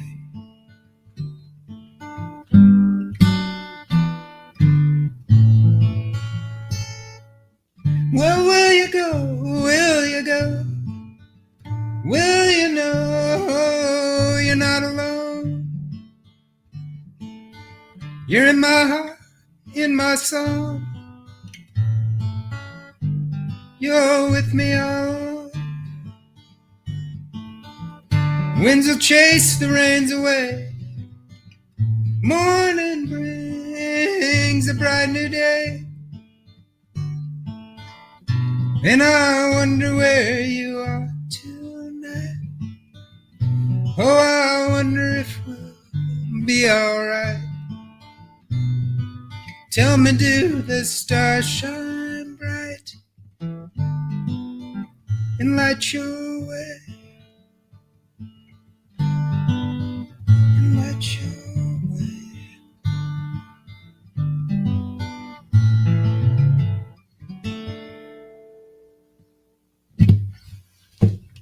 Right, it's all right. That's an incredible song. That really is. What, when you were writing that, what were you thinking? Were you on the bike when that song came along? No, it was that night. I was thinking like how I let time go without contacting Jimmy. because we had been so close for so long. Um, and then, you know, how just sometimes life gets in the way of friendship and things get by you that shouldn't get by you. Right, exactly. Because you always sort of think, we always think Jimmy's going to be there. That's it, Jimmy right? will be there. I'll call him. He'll be there. It's Yeah. Jimmy. Yeah. Right. Yeah. There's, I did a documentary on an artist just before COVID, and she was in her 90s, and it was in Burbank, California. And as we just, I was sent there on assignment for a television show, and but we just bonded. She opened up her entire life to me, and just it was so warm. And she talked about how she was, drawing and painting and creating art ever since her mother gave her wax paper and a crayon when she was 5. And here she is in her 90s. And we were talking about her entire career and celebrating it. And I was so not self-absorbed. I was absorbed with wanting to really tell her story in a beautiful, touching, meaningful way, knowing she was in her 90s and that she had this body of work. And then found out after we won lots of awards and all these things with this documentary that she passed away only about a year after we did it. It was almost as if this was like a culmination of her life, because she was visibly moved when she watched it. I was too, and putting it together. But it was just something where I went to pick up the phone, and I was told by colleagues in New York, "Oh no, she passed away." And I'm like, "Oh no, really?" You know what I mean? And even though it's strange, even though she's in her 90s, very spry, very lively, very full of energy and passion, and she was always commissioned to do all these great art pieces of art. I always figured, even though she was in her 90s, she would always be there. Yeah. And I sort of forgot she's in her 90s. You know what I mean? And sort of the timing is not necessarily on her side. I didn't expect her to go a year after, but still, the connection that we made in the friendship was extraordinary. But that's why, like you say, make sure you pick up the phone and reach out, like, because we always think about it's like, oh, I got to give them a call, and then they'll always be there, right? And then you're like, yeah. And I think that's a beautiful tribute to a friend. We know so many people who've like died through COVID.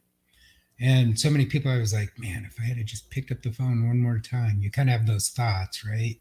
Yeah. Yes. So pick up the phone. Pick up the phone. Yeah. That's it. Yeah. Don't text. Pick up the phone. I'm old school. And people call me old OG because I'm like, I'm terrible with emails and texts. Yeah. Right. I just call them. Just call them. That's it. That's it. Yeah. Sing them happy birthday over the phone. Yeah, it's so much easier for me. Veronica Lee in Australia, where it's already tomorrow, says, "Good day, Derek Vanderhorst." She's saying hello to you as well. Merlin says, "Love it. Sounds country folk. Lovely to listen to." Thanks, Derek. Thank you. Derek is her son's name. Look at that. Yeah. Wow. Lovely lyrics, giving me goosebumps. Veronica in Australia. And Sherry says, "Wow. Powerful." That really is a powerful. That song is on Wildflower. It is, yeah. Wow. It's all right. Yeah. That's really fantastic. That's how does it, I mean, you've really. Can I mention my website in case? Oh yeah. Oh, absolutely. Yeah, we've been showing it throughout, but there it is. Yeah. So bad through at. Oh no. Yeah, DerekVMusic.com. I like self-promotion. I'm terrible at it. Oh no. We got you covered. We've been showing it throughout and everything. And is it also on Amazon and other places? Yeah, Spotify, iTunes, all the places. I think there's a lot of links on Derek, but it's everywhere. You go there and then it'll take you to everywhere you need to go. Yeah, but I'm on Instagram. So All of those. Make it a Yeah. virus, as they say, as the kids say. Is that what they say? Go. I don't know. You mean go viral? Yeah, Make it a yeah. virus. Yeah, make it a virus, like COVID. Make this stuff like Yeah. Yeah, you never thought that we would say willingly we want something to go viral, yeah, right? I that's right. mean, that usually requires medical attention, That's but right. now it's a thing. Um, how does it feel to have the album? I mean, you've been through so much in your life. You've experienced the ups, the downs, the highs, the lows, the dreams and reaching pinnacles of success, and then almost having it all disappear. And now here you are with this great voice, these fantastic songs you've penned, and a new album out. Congratulations to you. But how does it make you feel? I mean, it's probably hard to even put in words, really. It was pretty monumental from where I was Previously, right? to be able to like record an album like that. And then so I even pressed vinyl, just because I'd never had a vinyl record. We always released CDs or cassettes. So it was my first vinyl, I think just because it was so monumental that I would, from where I came from physically and emotionally, and like, through all the cancer treatments and everything. And even that I had like left music behind for so many years. So it's like, I'm super proud of it and that I was able to do it. And just like being able to go out and play and talk about cancer, like it's a good vehicle You're like an advocate. Yeah. for like talking about like what people go through. I've started writing. I just had my ex-girlfriend from Boulder, who I met in high school, was just diagnosed paranoid schizophrenia. Like, so Yeah. I've written songs about that, and like, and like she had her life together more than anyone I've ever met. Yeah. And you see how delicate life can be. Life can be. And Yeah. how the things people are going through, like depression and like family things, whatever. And it's music's a good way to talk about all that, I think, and to connect with people and connect with yourself, and all the things. Why do you love it so much? What are some of those blessings and joys in your life that continue to trudge you forward making music? I mean, after everything that's happened, you could easily just say, I want to lay low and just be incognito, but you really have, a message. You have a message that you need to get out there and connecting with people and lifting them up and inspiring them and letting them know, hey, you too, can get through. You can get through. There's light through that dark tunnel. Yeah. And like, we all need connections in life, and we all need to know that people are going through things. And also, I mean, look at my age. I shouldn't be starting a music career now. At 34, really? Yeah, 34. Yeah. It kind of goes against like, I'll give up a career to. You've great prematurely. Very prematurely. So it's also like, for me, a message of like dreams and hope, and like, that like there's no moment in life where it's too late until we're underground, right? Every day above the dirt is a blessing. It's a plus. Yeah. Yes. So every day you're vertical. Yeah. So it's I think, hopefully it's a small inspiration for some people who are like, I always wish I had of, because that was me. It's like, I wish I had of. Yeah. And cancer kind of gave me a second chance in a way.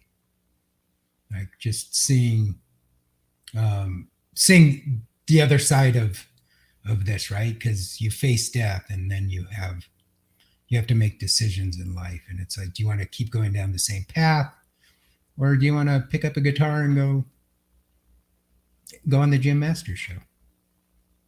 So here the we are. Highlight of your existence, isn't Right? it? I try and do something cool every day. You never think it's going to be this cool, but sometimes it And you're a is, lovity on right? top of it. I tell everybody you can get Oscars, Emmys, Tellys, Tonys, Peabodys, Grammys. But when you get a lovity on the Jim Masters Show live, are your feet tingling? Most people say their feet are tingling. One of our guests said, Jim, my feet aren't only tingling, I'm levitating right now being a lovity. Levitating being a lovity. I love that. A levitating lovity. Oh, that's really sweet.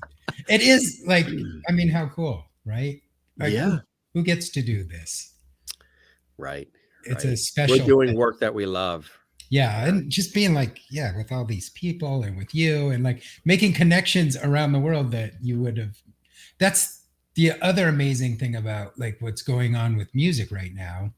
And shows like yours where you get to connect with artists and people who've, done things and people you just want to meet or, any of those things is we can do that now virtually. Right.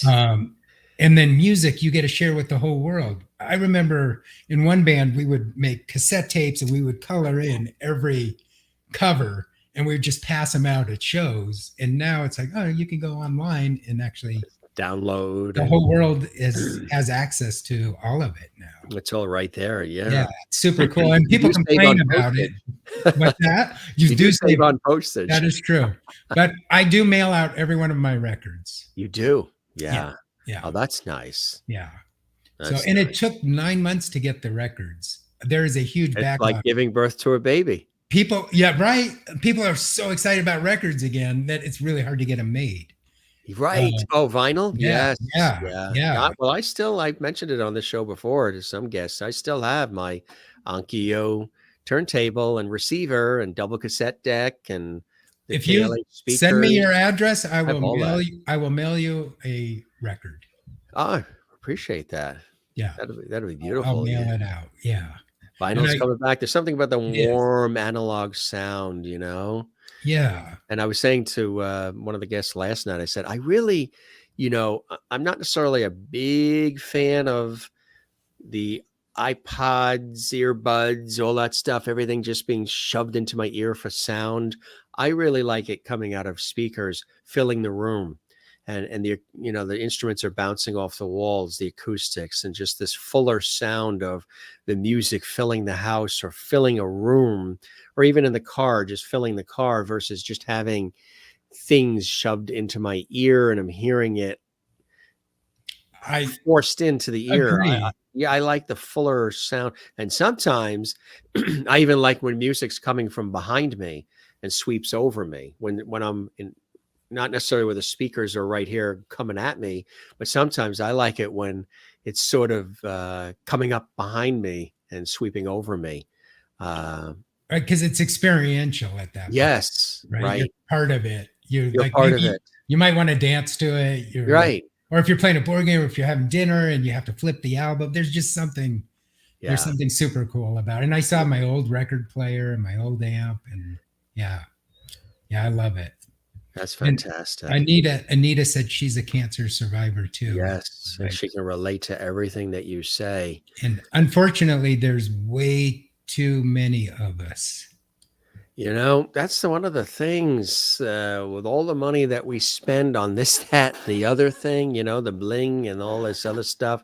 There's got to be a way that a big pool of money comes together. And I used to host a show actually for several years for the American Cancer Society. I was a host and a producer for a show called Cancer Awareness.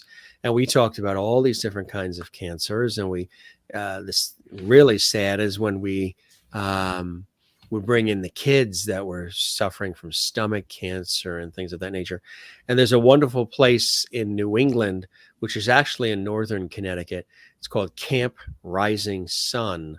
And it's a place where the kids go in the summer to be kids, to forget about what they're dealing with and swing from a swing and swim in the pool. And, it's really beautiful. But I learned so much about the various cancers and talking to doctors and experts, but also the patients or the folks dealing with it at all different ages and all different levels by hosting. I had been asked to host and produce that show for them. And it was something I just did of my own doing. And it was a beautiful thing. I look back at that. We did it for several years and won awards and everything. And it was just a beautiful thing, bringing people in. They were telling their stories, and we were getting out vital information, but people were telling and sharing their stories, Yeah. which is so important. And that's what it's all about. And you are doing that through your music too, telling stories. You're a storyteller. And this now is something that came into your life. You're a survivor, and that's a beautiful thing. And you can tell the story and share it with others and empower, inspire them through word and song. Right. Because connecting with people who've gone through, and like you said, you did with kids. Is there anything that will bring you to tears faster than seeing, like when I was doing my chemo, it was in a big room filled with people hooked up to IVs. And like, I was like, when I walked by the kids, like if I had to go to the restroom or something, it was devastating, but without fail, they would all like look at you and smile. Like they were all cheerful. And then you're like, what? Like it just tore your heart out. Exactly. Because I was like, oh, I can't believe they're going through that. I forgot I was going through anything when I would see them. Because it was just like, it seems so unfair that like a 7 or 8 year old or 6-year-old or 14-year-old or whatever would be going through this. It was, it was a crazy thing. I tell you, I would imagine that's what it's like when you visit St. Jude's Hospital. Absolutely, kids dealing with cancer and more. And who are also great, and I always give hats off to the people that work at hospice. We used hospice for a relative, and wow, what they do for the family and bringing people in who are experts, but also comforting and just knowing the nurses knowing what to do and how to. We had an uncle who didn't want to pass away in the hospital. He wanted to pass away in the house, and the hospital bed that they had was too big to even fit into the bedroom door frame. So they had to put it in the big dining room and push the dining room table down a little bit and the curio cabinet and all that to fit this bed in for him. And they would come constantly. And what I really liked that I thought was fantastic is for at least a minimum of a year after he did pass of the cancer at 83, they checked on our aunt almost daily. How are you doing? There's support groups, there's grief groups. And I actually went to one with her to support the family. And it was such a beautiful thing that once he passed, it didn't end. They have this follow-up to make sure that she's okay and that the survivor is doing well and getting through it emotionally, being married some 60 years together. So that's a beautiful thing that hospice does. Those folks in hospice, they are angels. Yeah. And it's, you see all the crazy stuff going on in the world and like all the meanness and the thing, but then you get to the heart of people and that's it right there, right? That's 99% of people is like kindness. And I thought of volunteering at hospice. I was asked actually once, but what a job. The nurses said, Jim, you just got to know that when you go in to see Gladys and you go in tomorrow, Gladys might not be there anymore. And that's a regular thing there. So you got to make sure. That's a special human being that can do that. That is definitely, definitely. You know who's a special person too that brought us a lot of joy and comedy, who always comes in towards the latter part of our shows, Mr. George Burns. Yes. One of the best. Even Loretta Swit got to see George Burns. They all did. Marion Ross, the Pointer Sisters, they all got to see George Burns. If that doesn't bring joy to your if that doesn't make your you evening, smile, he just pops up out of the blue. He's always down here with his martini. He's got his cigar. That's not healthy, George, but he's got a cigar. and his red pocket square there. He's always dapper, and he pops in. And I say it all the time. My aunt collected dolls, one of my mother's sisters, Yeah. and it got passed down to me. And this is like a really super collectible one that should be I shouldn't even be holding him. But I did a nostalgic show 2 years ago, and the audience fell in love with him. So he's part of the Lovety Hall here, and he pops in and he said, you knocked it out of the park. He loved the music. He loved your story. He said, you're very inspired and blessed. And he wishes you nothing but continued success and the best of health from Mr. George Burns, who played God in the movies. So you got God on your side too, Derek. All right. I'll take it. We'll take anything we can get, right? It's pretty realistic, isn't he? Look at him. It's amazing. Isn't that cool? And I don't care if he's a collector's item. He needs to bring joy to the world. He brings joy here on the Jim You Master. got to bring him out. Yeah. That's it. He comes out all the time. And if he's always out, and sometimes every once in a while, somebody else pops in, Mr. Gilligan from Gilligan's Island.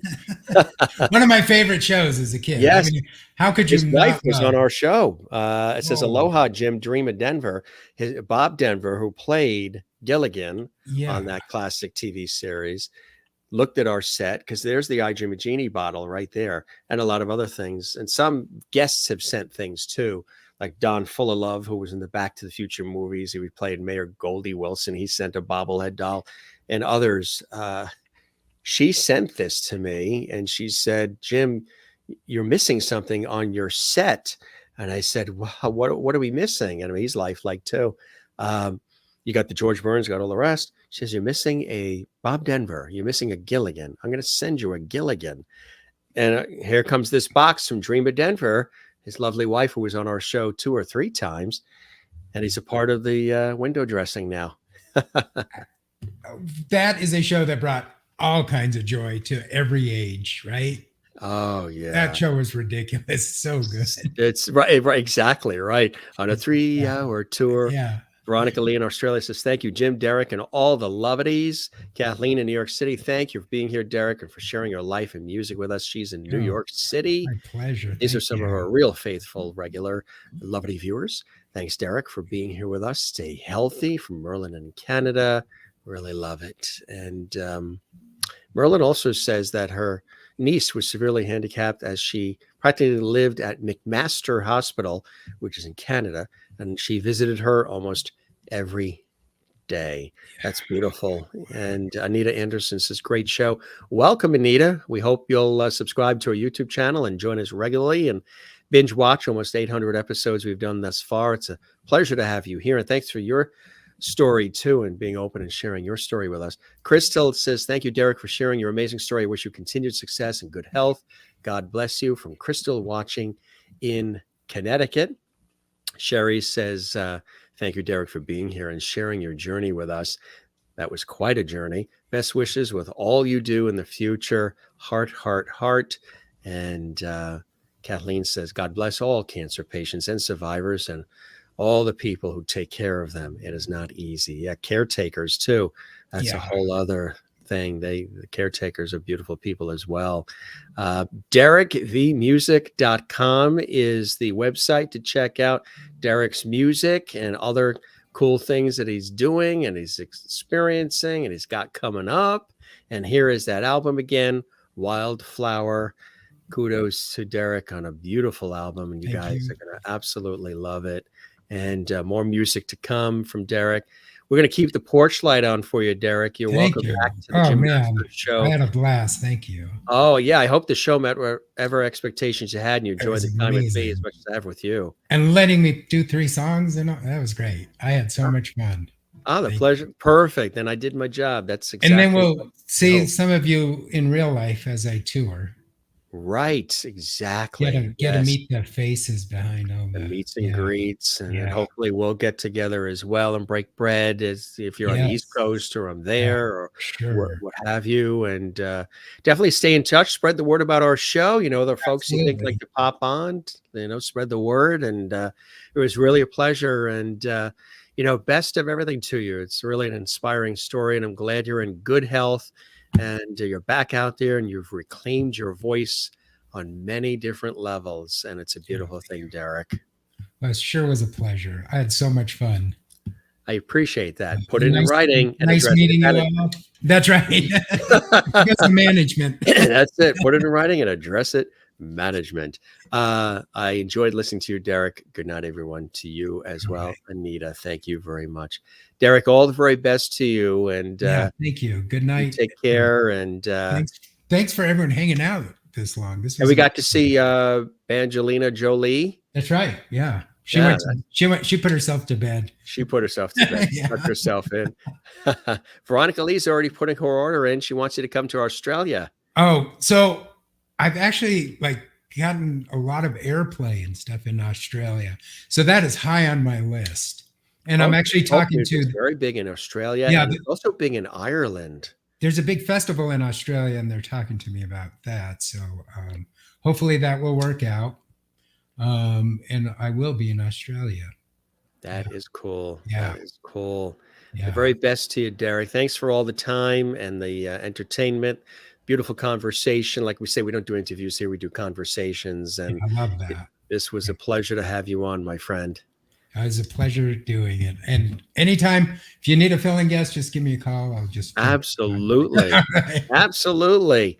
From, you got another friend, another Jimmy in your life right here. Another Jimmy. We all need a Jimmy in our life. Everybody. You know what was cool? When I was a kid and Romper Room was on, and she would look in that mirror and she would, raffle off all the names of the kids that she would see in her mirror.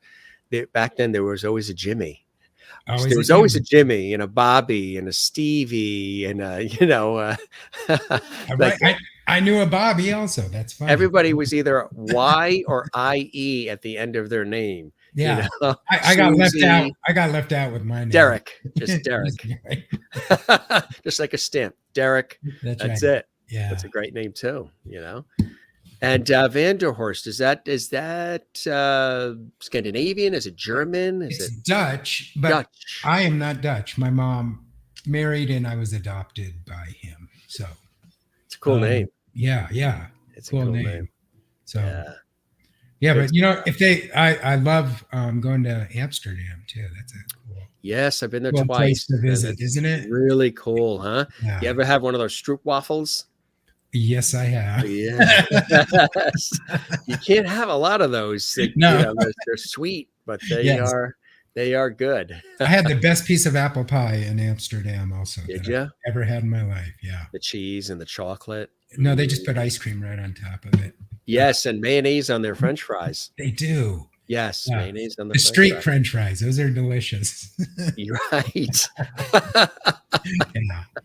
Cool stuff. Again, there's the website, gang, to get all of your music. I know you guys are very active and you're probably online getting stuff already, but and there's t-shirts too, right? I think there's other hats. I think I do have a few t-shirts left and a few vinyl left.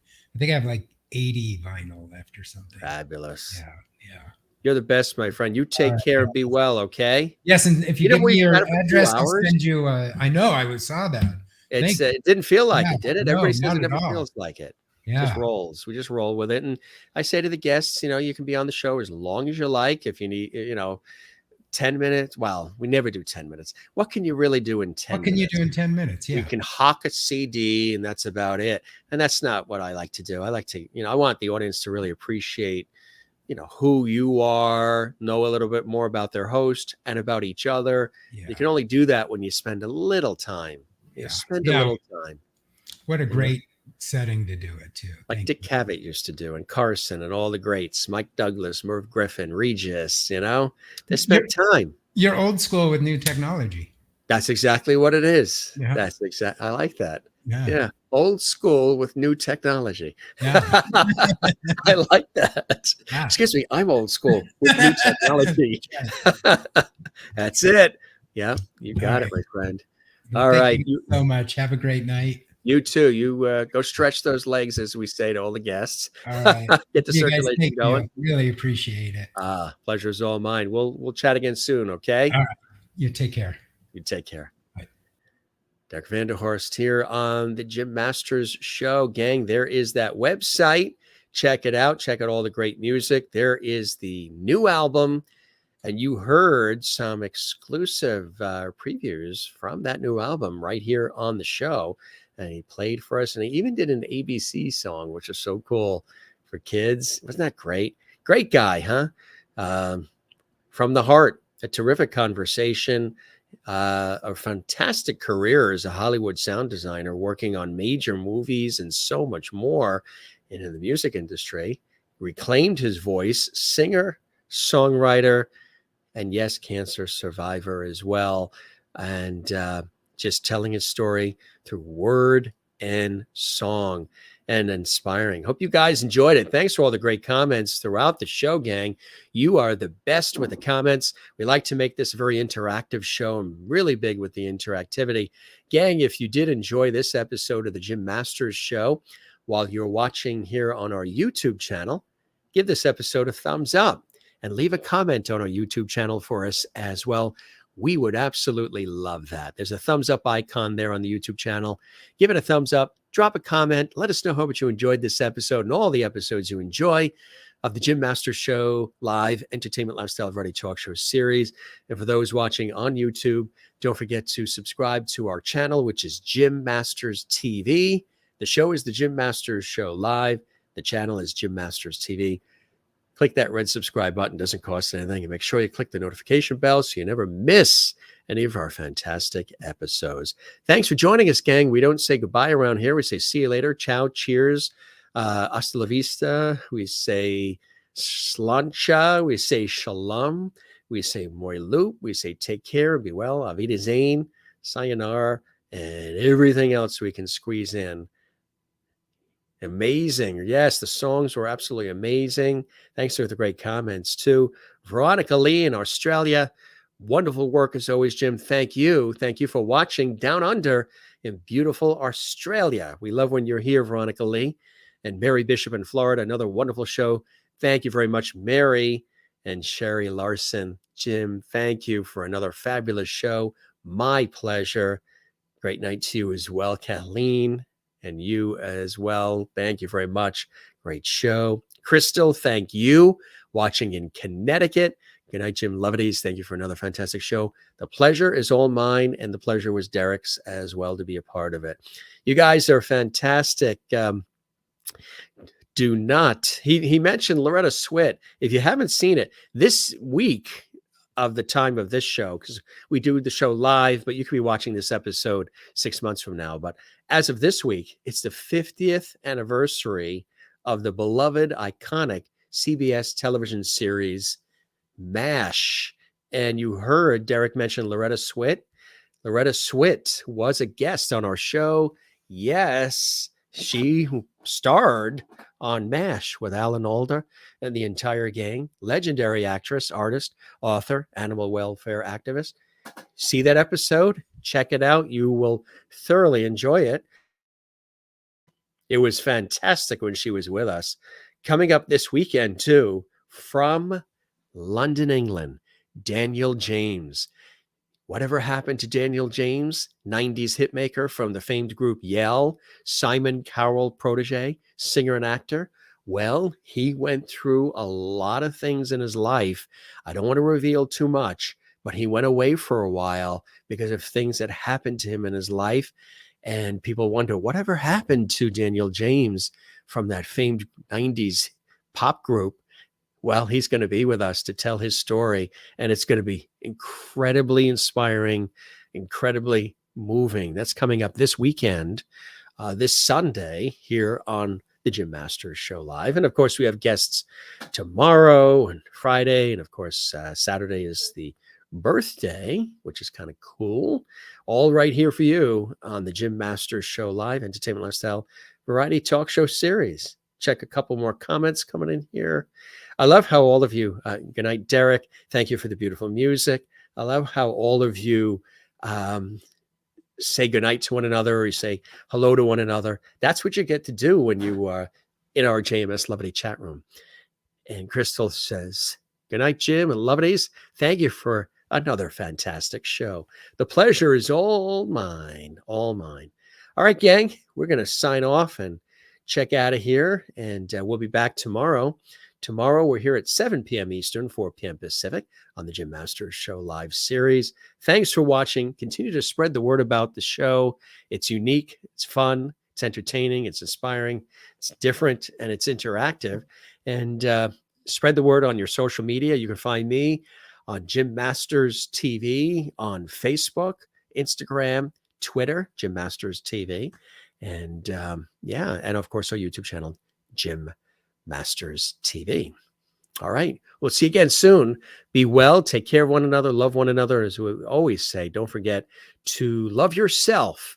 That's so important, to take time to love yourself as well. Thanks for being with us on this episode of the Jim Masters Show. Love when you guys are here, whether you're watching live or you're watching Memorex, watching later in the archives. We appreciate you being here, wherever you're watching, whatever time of day it is around the world. It means the world to us. Subscribe, leave a comment, like, all that fun stuff. Help us grow, and we really appreciate it. You guys are fantastic. See you again soon on the next one on the Jim Masters Show. I'll be right here waiting for you. Like Richard Marx sang in the 80s, I'll be right here waiting for you. Take care and cheers, gang. We love you all. Bye-bye.